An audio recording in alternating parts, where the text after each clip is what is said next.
guys, I thought the best way to get us kicked off was to take you on a little virtual tour of the setting for the video series, which is Stillwater, Minnesota. And behind me you see pretty typical Stillwater streets with Victorian houses and lots of beautiful trees and plants and flowers.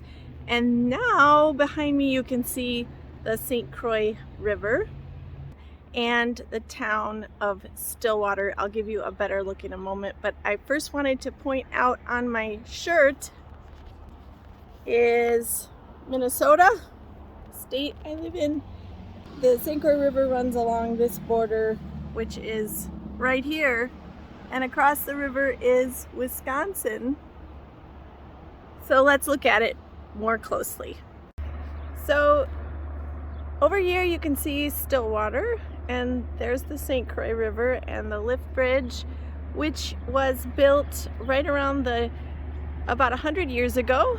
It used to be a car and I suppose horse and buggy bridge long ago, but a few years ago they changed it into a walking only bridge because it really couldn't handle the weight of modern traffic, and they were worried about possibly injuring someone, which was smart.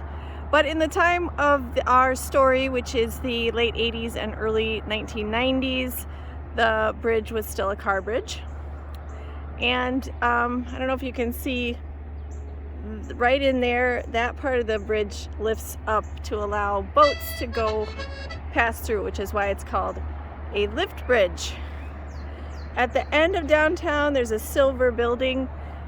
That is the Isaac Staples sawmill, and the sawmill was one of several mills that milled lumber back in the day, and lumber is how this town became what it is, one of the most well-known and visited small towns in certainly the Midwest and actually in the whole United States. So it's not very big, but there's a lot of churches, I don't know if you can see them, and some bigger homes where the lumber barons lived with their families.